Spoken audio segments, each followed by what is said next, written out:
ಇನ್ನೊಂದು ಬಹಳ ಸುಂದರವಾದ ಒಂದು ಘಟನೆ ಇದೆ, ಅದು ಹನುಮಂತನಿಗೆ ಸಂಬಂಧಪಟ್ಟಿದೆ. ಈ ಕೃತಯುಗದಲ್ಲಿ ಅಲ್ಲಿಂದ ಶುರು ಮಾಡಬೇಕಾಗುತ್ತೆ. ಕೃತಯುಗದಲ್ಲಿ ಬೆಟ್ಟಗಳಿಗೆ ರೆಕ್ಕೆ ಇತ್ತಂತೆ. ಬೆಟ್ಟಗಳಿಗೆ ಹಿಲ್ಸ್ ಹ್ಯಾಡ್ ವಿಂಗ್ಸ್.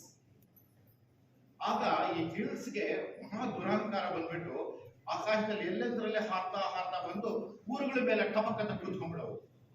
ಕೂತ್ಕೊಂಡ್ರೆ ಏನಾಗತ್ತೆ ಹೇಳಿ, ಗದ್ದೆ ಮನೆಗಳು ಜನರೆಲ್ಲ ಕೆಳಗೆ ಸಿಕ್ಕಿ ಅಪ್ಪಚ್ಚಿಯಾಗಿ ನಾಶ ಆಗೋಗ್ತಾರೆ.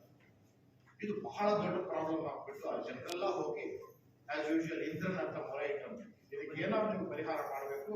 ಈ ಬೆಟ್ಟಗಳು ಹಾರ್ಕೊಂಡು ಬರೋ ಬೆಟ್ಟಗಳನ್ನ ನಾನು ತಡೆಯಕ್ ಸಾಧ್ಯ ಇಲ್ಲ, ಇದನ್ನ ಖಂಡಿತ ನೀವು ಪರಿಹಾರ ಮಾಡ್ಕೊಡಿ. ಆಗ ವಜ್ರಾಯುಧ ತಿಳ್ಕೊಂಡು ಇಂದ್ರ ಎಲ್ಲ ಬೆಟ್ಟಗಳಿಗೂ ರೆಕ್ಕೆಗಳನ್ನ ಕತ್ತರಿಸುತ್ತೆ. ಆ ಬೆಟ್ಟಗಳು ಎಲ್ಲೆಲ್ಲಿದ್ವು ಅಲ್ಲಲ್ಲೇ ಬಿದ್ದು. ಸೊ ಇವತ್ತಿಗೂ ಕೂಡ ಭಾರತದಲ್ಲಿರೋ ಬೆಟ್ಟಗಳೆಲ್ಲ ಇಂದ್ರ ಯಾವಾಗ ಕತ್ತರಿಸುತ್ತ ರೆಕ್ಕೆಗಳು ಎಲ್ಲಿ ಬಿತ್ತು ಅಲ್ಲೇ ಇದೆ ಅಂತ ಹೇಳ್ತಾರೆ. ಇದು ಆರ್ಕಿಯಾಲಜಿಕಲ್ ಹೇಳ್ತಾರೆ. So whatever hills you can see in India, they are all the hills which were brought down by Indra at that spot. ಇನ್ನವು ಕಾರಣಕ್ಕಾಗಲಿಲ್ಲ, ಅವು ಅವತ್ತಿನಿಂದ ಆಳುವ ಶಕ್ತಿನ ಕಳ್ಕೊಂಡ್ಬಿಟ್ಟು. ಸೊ ಇದ್ರೊಳಗೆ ಈ 3 ಜನ ಇದ್ರಂತೆ ಈ ತರ ಹಾರುವ ಬೆಟ್ಟಗಳು.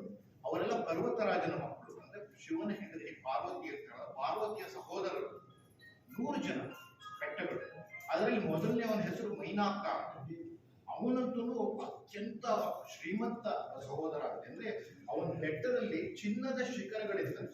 ಚಿನ್ನದ ಪ್ಲೇಟಿಂಗ್ ಅಲ್ಲ, ಕವರಿಂಗ್ ಅಲ್ಲ, ಚಿನ್ನದ ಸಾಲಿಡ್ ಶಿಖರಗಳಿರ್ತವೆ. ಅಂತ ಅಪೂರ್ವವಾದ ಈ ಮೈನಾಕ ಬೆಟ್ಟ ಏನ್ ಮಾಡ್ತಾನೆ, ನಾನು ಇದರಿಂದ ಹೇಗ ತಪ್ಪಿಸ್ಕೋಬೇಕು ಅಂತ ವಾಯುದೇವರ ಹತ್ರ ವರ ಕೇಳ್ತಾನೆ. ಈ ತರ ಇಂದ್ರ ಅಟ್ಟಿಸ್ಕೊಂಡು ಬರ್ತಾ ಇದ್ದಾನೆ, ನಮ್ನೆಲ್ಲ ರೆಕ್ಕೆಗಳನ್ನ ಕಟ್ ಮಾಡ್ಬಿಟ್ಟು ಬೀಳಿಸ್ಬಿಡ್ತಿದ್ದಾನೆ, ಅದರಿಂದ ದಯವಿಟ್ಟು ನಮ್ಗೆ ರಕ್ಷಣೆ ಕೊಡು ಅಂತ ಕೇಳಿದಾಗ ಇಂದ್ರ ಏನ್ ಮಾಡ್ತಾನಂತೆ, ಸಾಗರ ರಾಜನ ಹತ್ರ ಹೋಗು, ಸಾಗರ ರಾಜನ ಹತ್ರ ನೀನು ಸಮುದ್ರದ ಬಾಳಾಗಡೆ ತೂತು ಬಿಡ್ತಾನೆ ನಿನ್ನ, ಅವಾಗ ಇಂದ್ರನ ಕಣ್ಣು ನೀನು ಬೀಳಲ್ಲ ಅಂತ ಹೇಳಿದಾಗ ಸಾಗರ ರಾಜ ಅವನ ಮಾತು ಒಪ್ಪಿಕೊಂಡು ವಾಯುದೇವರ ಆಜ್ಞೆಯ ಮೇಲೆ ಮೈನಾಕ ಪರ್ವತವನ್ನು ಸಮುದ್ರದಲ್ಲಿ ತೂತು ಬಿಡ್ತಾನೆ. ಈ ಮೈನಾಕ ಪರ್ವತ ಎಲ್ಲಿ ಬರುತ್ತೆ ಅಂದ್ರೆ ಭಾರತದಿಂದ ಲಂಕೆಗೆ ಹೋಗುವ ಆಂಜನೇಯನ ಮಾರ್ಗದ ಮಧ್ಯದ ಸಮುದ್ರದಲ್ಲಿ. ಆ ಮಾರ್ಗದ ಮಧ್ಯದಲ್ಲಿ ಸಮುದ್ರದಲ್ಲಿ ಆಂಜನೇಯ ಮೇಲ್ಗಡೆಯಿಂದ ಯಾವಾಗ ಲಂಕೆಗೆ ಹಾರ್ತಾನಲ್ಲ, ಹಾರುವಾಗ ಈ ಒಂದು ಬೆಟ್ಟ ಮಾತ್ರ ಹೇಗೆ ಮೇಲಕ್ಕೆ ಬರುತ್ತೆ ಅಂದ್ರೆ ಸಾಗರ ರಾಜ ಕೇಳ್ತಾನಂತೆ, ಅವರು ಹನುಮಂತ ರಾಮನ ಕೆಲಸದ ಮೇಲೆ ಇಲ್ಲಿಂದ ಲಂಕೆಯವರೆಗೂ ನಾನ್ ಸ್ಟಾಪ್ ಫ್ಲೈಟ್ ಅಲ್ಲಿ ಹೋಗ್ತಾ ಇದ್ದಾನೆ, ಪಾಪ ಅವನಿಗೆ ಎಷ್ಟು ಸುಸ್ತಾಗುತ್ತೋ ಏನೋ, let him take a break, ಅವನಿಗೊಂದು ಬ್ರೇಕ್ ಕೊಡೋಣ.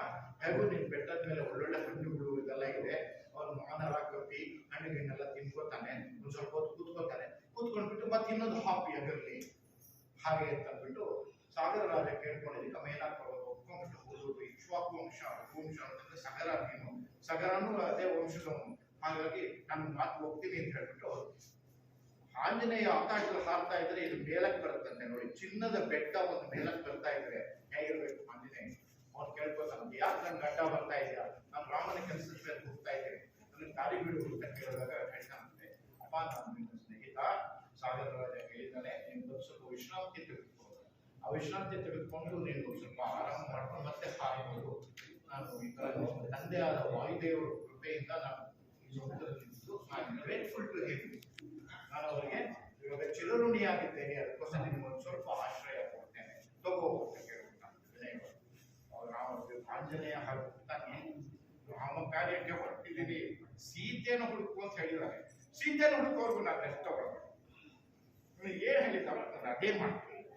ಸೀತೆಯನ್ನು ಹುಡುಕೋವರೆಗೂ ನನಗೆ ರೆಸ್ಟು ಇಲ್ಲ, ವಿಶ್ರಾಂತಿನೂ ಇಲ್ಲ, ದಯವಿಟ್ಟು ನನ್ನ ದಾರಿಗೆ ಬಿಟ್ಬಿಡು ಅಂತ ಹೇಳಿ ಬೆಟ್ಟ ಪಕ್ಕಕ್ಕೆ ತಳ್ಳಿಬಿಟ್ಟು. ಸೊ ಈ ರೀತಿ ಮೈನಾಕ ಪರ್ವತದ ಒಂದು ಕಥೆ ಇದೆ. ಅದನ್ನ ನಾನು ಅಫ್ಕೋರ್ಸ್ ನನ್ನ ಒಂದು ಪತ್ತೆದಾರಿ ಕಥೆ ನಾನು ಉಪಯೋಗಿಸ್ತೀನಿ, ಅದೇನಾದ್ರು ಈಗ ಸಿಕ್ಕಿದ್ರೆ ಏನಾಗುತ್ತೆ. ಸೊ ಈ ತರ ನನ್ನ ವಾಕ್ಯಗಳು ಮುಗಿತಾ ಬಂದು ಸ್ವಲ್ಪ ಸಮಯ. ಇನ್ನೊಂದು ವಿಷಯವನ್ನು ಹೇಳ್ಬಿಡ್ತೀನಿ. ರಾಮಾಯಣ ವಾಲ್ಮೀಕಿ ಬರೆದ ಮೊದಲನೇ ರಾಮಾಯಣದಲ್ಲಿ 24,000 ಶ್ಲೋಕಗಳಿವೆ. ಆ 24,000 ಶ್ಲೋಕಗಳಲ್ಲಿ ಪ್ರತಿ 1001ನೇ ಪದ ತಗೊಂಡ್ರೆ 1001, 2001 ಹಾಗೆ ತಗೊಂಡ್ರೆ 24 ಅಕ್ಷರಗಳು. ಆ 24 ಅಕ್ಷರಗಳನ್ನ ಜೋಡಿಸಿದ್ರೆ ಗಾಯತ್ರಿ ಮಂತ್ರ ಯಾವ ರೀತಿ ಅವರು ಕಟ್ಟಿರ್ಬೇಕು. ಓಂ ಭೂ ಭೂ ಸ್ವಹ ಇವೆಲ್ಲ ಆಯಾ ಅಧ್ಯಾಯಗಳ ಮೊದಲನೇ ಅಕ್ಷರ. ಅದರಿಂದ ಗಾಯತ್ರಿ ಮಂತ್ರನೇ ಉತ್ಪತ್ತಿ ಆಗುತ್ತೆ ಇರ್ತಾರೆ. ಸೊ ಇಷ್ಟು ಸಾಕು ಅಂತ ಕಾಣಿಸುತ್ತೆ. ಮುಂದಿನ ಕಾರ್ಯಕ್ರಮಕ್ಕೆ ಮಾಡ್ಕೊಳ್ಳೋಣ.